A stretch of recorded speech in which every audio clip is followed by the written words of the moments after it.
Hey everyone, प्रियतम कर्ण this side. और इस वीडियो में मैं आप लोगों को बताने जा रहा हूँ how it feels to be a civil engineer working in an industry after 5 to 7 years of experiences. तो मैंने आज से 5-6 साल पहले एक वीडियो डाली थी, ग्रुप डिस्कशन, पर्सनल इंटरव्यू, जिसके बारे में मैंने शाहपुर जी पालन जी के बारे में एक्सपीरियंस शेयर किया था। मेरा फर्स्ट कंपनी जो कैंपस प्लेसमेंट मेरा हुआ था। इस वीडियो में मैं आपको बताने जा रहा हूँ how the real industries, how it is as an experience to work in the civil industry. मैंने contracting firm as well as consulting firm में कम जॉब किया है, एंड जितने भी कंपनीज में जॉब किया है all are big MNCs. So it comes with rich experiences. इस वीडियो में मैं आपको कोई मोटिवेशन, इंस्पिरेशन नहीं देने जा रहा हूँ, बट एक ग्राउंड रियलिटी, रियल ट्रूथ बताने जा रहा हूँ, जो कि एवरी एस्पिरेशनल इंजीनियर, स्पेसिफिकली मोर सिविल इंजीनियर्स सर्च करते हैं। जब मैं भी कॉलेज में था तो मैं भी ये एक्सपीरियंस के बारे में बहुत सर्च करने की कोशिश करता था। तो मैंने सोचा चलो let's record it after 5 to 6 years of experiences. तो साथियों, मैंने साइट पे भी काम किया हुआ है, ऑफिस में भी काम किया हुआ है, और कॉन्ट्रैक्टिंग फर्म से कंसल्टिंग फर्म में ट्रांजिशन भी किया हुआ है। तो हाउ इट वर्क्स लाइक, अभी बहुत सारे रोल्स होते हैं इंडस्ट्री में, जैसे कि मैंने फर्स्ट वीडियो में कहा था हाउ एनी प्रोजेक्ट्स वर्क। तो उसमें से मेरा रोल जो था एज अ प्लानिंग इंजीनियर, मैंने करियर अपना स्टार्ट किया था। बट ये डिपार्टमेंट ऐसा है जो ओवरऑल एक्सपीरियंस से आपको कनेक्ट करता है, like from costing to execution to quality to safety monitoring to commercials, सारे एस्पेक्ट से ये कवर्ड होता है। तो उस डिपार्टमेंट से मैंने अपना करियर स्टार्ट किया था, और आज मैं जिस कंसल्टिंग फर्म में जॉब कर रहा हूँ वहाँ मेरा रोल पूरा ओवरऑल एस्पेक्ट को कवर करते हुए है। तो before I proceed further, first समझते हैं civil engineering industry in India. So the industry is still very strong and evolving, citing the government target of develop India by विकसित Bharat by 2047। तो industry का ग्रोथ हमेशा से था और अभी और बढ़ते रहेगा, next decade to next decade. मैं कह रहा हूँ कंटिन्यूस 3 डेकेड तक के सिविल इंजीनियरिंग में कोई स्कोप कम होने का चांस ही नहीं है। It is on a massive growth, क्योंकि आप देख सकते हो चाइना इतना डेवलप हो चुका है, जितने भी डेवलप कंट्रीज़ हैं इंफ्रास्ट्रक्चर कहीं रुका नहीं है। It has been more of advanced version, वो ग्रोथ होते हुए जा रहा है। स्पेसिफिकली इंडिया में जैसे गवर्नमेंट की पॉलिसीज़ हैं, स्मार्ट सिटीज़ और भारतमाला, ये सब स्टिल बहुत सारे अपॉर्चुनिटीज़ क्रिएट कर रहे हैं Tier 2 Tier 1 सिटीज़ में। तो growth is definitely a very rich still in the country. But यहाँ पे एक की इनसाइट की बात है कि डिमांड ज़्यादा है, दैट डज नॉट मीन कि it will always comes with a good career growth opportunities. For that हम लोगों को टाइम टू टाइम अपस्किल और अपने आप को अडेप्ट करने की भी ज़रूरत होती है। आगे बढ़ो, बात करते हैं सैलरी स्ट्रक्चर की।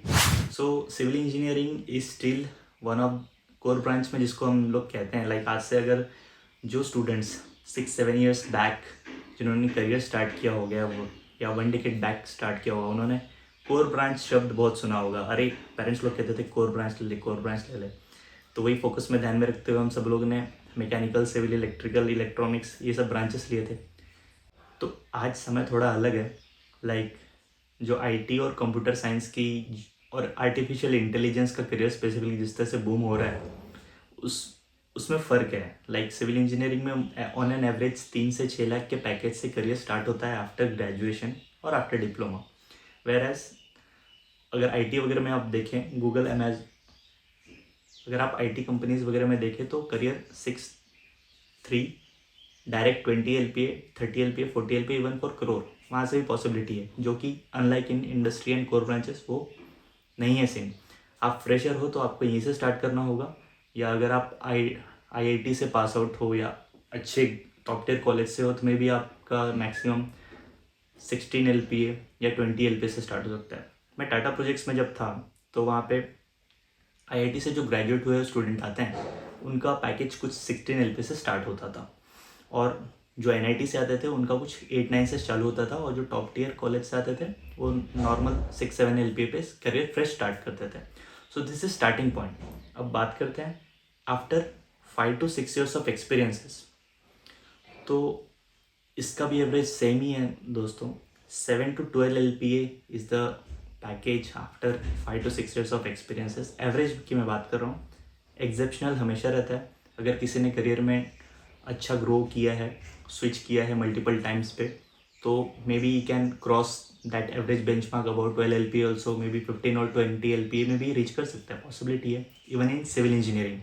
बट अगेन हमेशा स्विच करना भी सही नहीं है।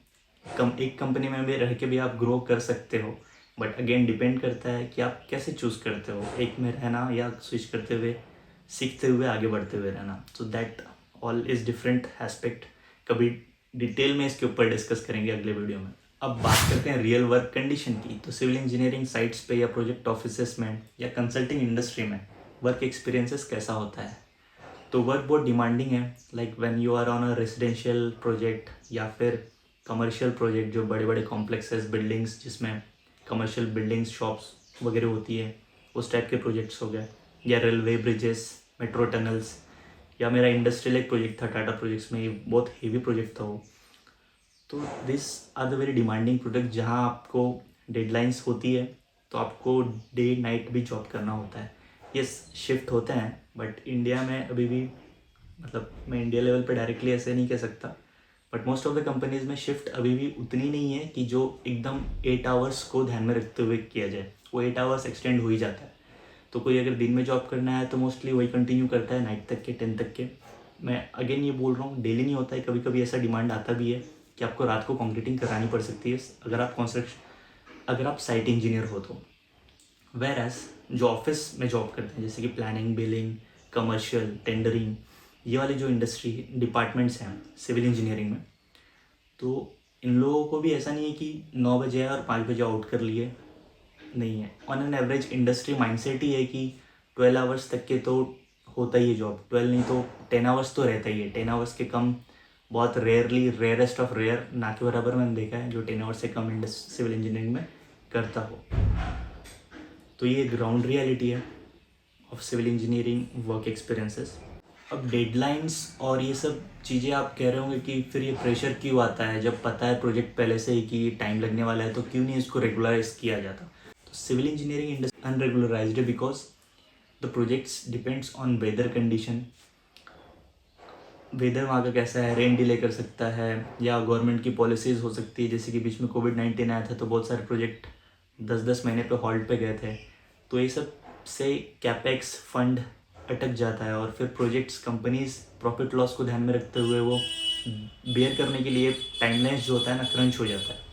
तो ये मैनेज करना इसलिए डिफ़िकल्ट होता है इस इंडस्ट्री में, इसलिए long hours demand by default आ जाती है इस सिचुएशन को ध्यान में रखते हुए।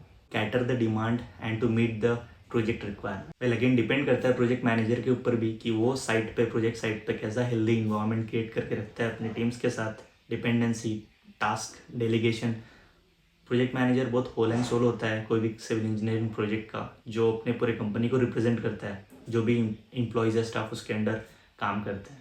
तो वो बहुत रिस्पॉन्सिबल, अकाउंटेबल, और उसमें एक लीडरशिप की स्किल होना बहुत इंपॉर्टेंट। बात करते हैं competition and industry gap education को लेके। तो ये बहुत कॉमन से सुना होगा आपने कि स्किल्स डिमांडिंग है, बट वो डिमांडिंग स्किल्स आज के इंजीनियर्स में मिल नहीं रही है इंडस्ट्रीज़ को। लाइक कैंपस प्लेसमेंट्स भी सिलेक्टेड कॉलेजेस से ही किए जाते हैं इन MNCs के द्वारा, जो कंपनीज जाती है। तो वो क्यों होता है, क्योंकि उनको पता है कि हाँ, यहाँ से रिलेवेंट स्किल्स मिल जाते हैं, क्योंकि उस कॉलेज का स्ट्रक्चर होता है कंपलसरी इंटर्नशिप कराना। अब इंटर्नशिप्स इतना इंपॉर्टेंट होते जा रहा है कि आप भी कॉलेज में ढूंढ रहे होंगे कि फाइनल ईयर या थर्ड ईयर में, सेकेंड ईयर से ही चालू कर लेते हैं कई स्टूडेंट्स तो आजकल। तो internships gives you on ground experiences which helps you landing job in your campus placements. तो इंटर्नशिप्स करो ताकि सो दैट आप रियल टाइम एक्सपीरियंसेस आप गेन कर सको before landing into the real corporate job. So ये गैप की वजह से भी रियल स्किल्स मिलना थोड़ा डिफिकल्ट हो रहा है। लाइक इस पे मेरा बहुत पर्सनल एक्सपीरियंसेस है। रिसेंटली लास्ट ईयर ही मैंने हायर किया था एक इंजीनियर। तो ऐसा नहीं है कि इंजीनियर्स मिलते नहीं हैं, बट हर एक कंपनी का क्राइटेरिया होता है कि विद इन सर्टन बजट में आना चाहिए। तो उसके लिए फिर जब इतने रिज्यूमे शॉर्टलिस्ट करना, फिर इंटरव्यूज़ लेना, and then not getting the satisfied answers from technical aspect और from overall personality development aspect is really tough. जब मैंने खुद एक्सपीरियंस किया तो आई फेल्ट कि यस, इंडस्ट्री गैप तो है। तो knowledge and skills are very important, वो ध्यान में आप ज़रूर रखना अगर आप इस इंडस्ट्री में हो तो। ये तो हर इंडस्ट्री की बात है, it's not relevant only to this industry, knowledge skills is relevant to all the industry. अब नॉर्मली क्या होता है ना, करियर स्टार्ट कर लिया, 2-3 साल में एक जॉब स्विच कर ली, दूसरा जॉब स्विच कर लिया, मे बी 2-3 years 4 years में ही, तो आपको लगता है यू हैव ग्रोन आप कर रहे हो आपके कॉम्पिटिटिव पीयर्स और सीनियर्स के मुकाबले। बट जब आप 6 से 7 साल के एक्सपीरियंस में आ जाते हो ना, तो ऐसा फील होता है कि अब ग्रोथ थोड़ा स्टक हो रहा है, क्योंकि ऑलरेडी आपने कहीं कोई एक कंपनी में कुछ जॉब कर लिए, तो may be on an average 10-20%, 15%, मैं ज़्यादा ही बोल रहा हूँ, इतना हाइक ले लिया आपने अगर अच्छे परफॉर्मर हो। फिर भी आप स्टार्ट किए होंगे तो सर्टन पैकेज से सर्टन पैकेज पे आ, तो यू फील लाइक स्टक। तो ऐसे में क्या किया जाए, इसके पीछे के 3 मेजर रीजंस है। फर्स्ट है industry structure. Civil engineering structure का जो सिविल इंजीनियरिंग इंडस्ट्रीज का जो स्ट्रक्चर है, जैसे कि जो बड़ी एमएनसीज हैं, शाहपुर जी टाटा या लार्सन एंड टब्रो, उसके साथ भी डायरेक्टली काम किया है मैंने। तो हायरार्किकल इंडस्ट्री होती है, लाइक बहुत बड़ा हायरार्की होता है। You start with engineer, senior engineer, assistant manager, manager, senior manager, DGM, GM, VP, director, CEO, तो बहुत सारे ऐसे डेजिग्नेशन है। मैंने आपको सीधा कहा, लार्सन एंड टब्रो में तो इसके अंडर भी M1 M2 होता है। अगर आप असिस्टेंट मैनेजर, उसके अंडर भी होता है कैटेगरी, मैनेजर हो उसमें अंदर भी होता है कैटेगरी, तो it's like more than 15-20 hierarchy. तो ग्रोथ जो है थोड़ा स्लो डाउन होता है इस वजह से, और बहुत अच्छे परफॉर्मर हो तो 2 साल में भी हो जाता है, ऐसा कुछ नहीं है। बट अगेन ये एक reason. Second, tech and skills relevant. So अभी इंडस्ट्री इवॉल्व हो रही है, लाइक आर्टिफिशियल इंटेलिजेंस आया है, बिल्डिंग इंफॉर्मेशन मॉडलिंग पिछले 6-7 सालों से अपग्रेड होते जा रहा है। तो ये स्किल्स को अडेप्ट करते रहना भी एक इंडस्ट्री रिक्वायरमेंट हो गई है। तो जो अडेप्ट करते हुए चल रहे हैं, they are on good line, but जो नहीं कर रहे हैं वो पीछे पड़ते हुए जा रहे हैं। Third reason, sector differences. तो सिविल इंजीनियरिंग में गवर्नमेंट जॉब्स बहुत हैं। आज से 10-15 साल पहले गवर्नमेंट जॉब के होना मतलब अपने आप में एक, जैसे हमारे इंडियन फैमिलीज, पेरेंट्स लोग गवर्नमेंट जॉब को बहुत अभी भी हाई क्लास मानते हैं, बट उसका एक लिमिटेड सैलरी स्ट्रक्चर होता है, एक लिमिटेड ग्रोथ होती है उसमें। यस, सिविल इंजीनियरिंग में ज़्यादा है compare to ITs. Civil engineering core companies, core branches में गवर्नमेंट जॉब्स ज़्यादा होती है, बट सर्टन लिमिटेड ग्रोथ होता है उसमें। प्राइवेट सेक्टर में आप ग्रो कर सकते हो, आप आउटपास कर सकते हो गवर्नमेंट जॉब्स के सैलरी सकते हो, 2x 3x 4x भी जा सकते हो, वो पॉसिबिलिटी है प्राइवेट में। एंड साइमल्टेनियसली लोग कहते हैं कि प्राइवेट में खून चूस लेता है, ऐसे शब्द यूज़ करते हैं कि आप इतना काम करते हो। तो ऐसा नहीं है, it all depends on how you work. आप कैसे काम करते हो, कैसे मैनेज करते हो अपने इन्वायरमेंट में, सीनियर्स के साथ आपके रिलेशंस कैसे हैं, क्लाइंट्स के साथ आपने कैसे मेंटेन किया हुआ। तो it all depends on that. But again private में भी आपको अडेप्ट करते हुए चलना पड़ता है। लाइक मैं कॉन्ट्रैक्टिंग फर्म में जब था, जैसे कि मैंने स्टार्टिंग में कहा था इस वीडियो की, अगर आप यहाँ तक पहुँचे हुए देखते हुए, तो मैं एक डिपार्टमेंट में था, मेरा रूल्स डिफाइंड, रिस्पॉन्सिबिलिटी डिफाइंड थी, प्लानिंग इंजीनियर्स, क्लाइंट से अप्रूवल लेना, शेड्यूलिंग करना, मीटिंग्स करना, मेल्स करना, ये सारे मोस्टली जॉब मैं काम करता था when I was in contracting firm like Tata and Shapoorji. When I came into PwC India, तो वहाँ पे मुझे रियलाइज़ हुआ कि I am not limited to that work only, मुझे उसके बियॉन्ड भी जाना है। I am a spoke for client, I am spoke मतलब कि डायरेक्टली मैं उनसे डील करूँगा, और एग्जीक्यूशन मॉनिटरिंग भी होगी, क्वालिटी भी होगी, आपको कॉन्ट्रैक्टर से भी हैंडल करना है, आपको उनसे काम करवाना है, रिपोर्टिंग करनी है, PPTs बनाने हैं, स्लाइड करना है, यू आर ओवरऑल एवरीथिंग।